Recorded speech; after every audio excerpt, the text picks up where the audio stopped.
ఇక ED office వద్ద కేటీఆర్ తరపు న్యాయవాదులు మాట్లాడుతున్నారు. ఇప్పుడు ఆ లైవ్ చూద్దాం.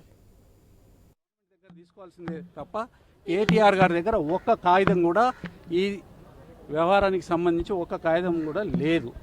రెండోది, మౌఖికంగా అడిగే ప్రశ్నలకు మాత్రము ఏ ప్రశ్నలకి తన దగ్గర సమాధానం ఉన్నదో తనకు తెలిసిన విషయాలు తను వారు అడిగితే వీరు చెప్తారు, అంతే. ఇది విచారణకి సంబంధించిన స్కోపు, యాంబిట్ ఇదే, ఇంతకు మించి వేరే ఏం లేదు. హైకోర్టులోను సుప్రీంకోర్టులోను ఎలాంటి కేటీఆర్ కోర్టు రిఫర్ అయ్యేది, మరి లీగల్గా ఎట్లా ఫైట్ చేయబోతున్నారు? హైకోర్టులో క్వాష్ ప్రొసీడింగ్ వేయడం జరిగింది. దాన్ని ఇది సమయం కాదు, విచారణ అనేది జరగాలనేది హైకోర్టు వారు చెప్పినారు. దాని మీద సుప్రీంకోర్టుకు వెళ్ళడం జరిగింది. సుప్రీంకోర్టుకు వెళ్ళే ఏ రోజున వేసాము, హైకోర్టు 7వ తారీఖు నాడు జడ్జిమెంట్ ఇస్తే 7వ తారీఖు నాడే సుప్రీంకోర్టులో వేయడం జరిగింది.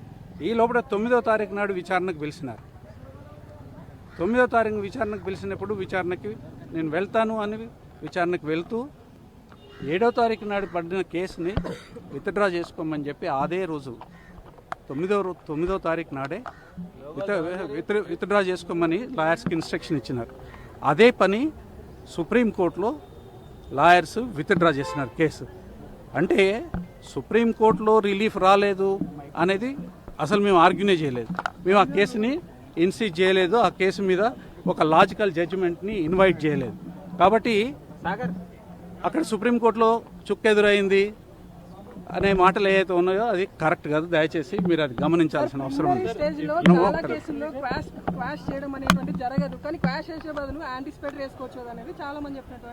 సరే, అది యాంటిసిపేటరీ వేయాలన్నా ఇంకా వేరే ఏమన్నా ప్రొసీడింగ్ వేయాలనేది క్లయింట్ ఇన్స్ట్రక్షన్స్ ప్రకారము లాయర్స్ ఫాలో చేస్తారు, ఓ డెసిషన్ తీసుకుంటారు. దాని మీద యాంటిసిపేటరీ బెయిల్ అనేది ఇప్పుడు ఇష్యూ ఇక్కడ నేను మీతో డిస్కస్ చేయగలిగిన ఇష్యూ కాదు అది. కాబట్టి ఏదైనా సరే ఒక విషయం కేటీఆర్ గారు మొదటి నుంచి చెప్తున్నారు, అది ఏంటంటే నేను తప్పు చేయలేదు, కోర్టుల మీద నాకు నమ్మకం ఉన్నది, న్యాయ వ్యవస్థ మీద నమ్మకం ఉన్నది, వ్యవస్థలన్నిటి మీద నమ్మకం ఉన్నది. అదే వ్యవస్థలలో నేను పనిచేసి వచ్చిన వాడిని. ధర్మము న్యాయం అనేది తప్పనిసరిగా జరుగుతుంది, నేను తప్పు చేయలేదు కాబట్టి అనేది ఒక స్టాండ్ ఉన్నది. ఏదైనా సరే ఏ కోర్టుకు పోయినా కానీ ఒక లీగల్ అవకాశం ఉంటేనే పోతారు ఎవరైనా. ఆ లీగల్ అవకాశాన్ని కూడా అవైల్ చేసుకోకూడదనే ఆలోచన ఏదైనా ఉంటో అది తప్పు. అది తప్పనిసరిగా అన్ని లీగల్ ఆప్షన్స్ని, అన్ని లీగల్ అవకాశాలని, వీటన్నిటిని కూడా అవైల్ చేసుకుంటారు. Thank you more than sufficient. Thank you sir.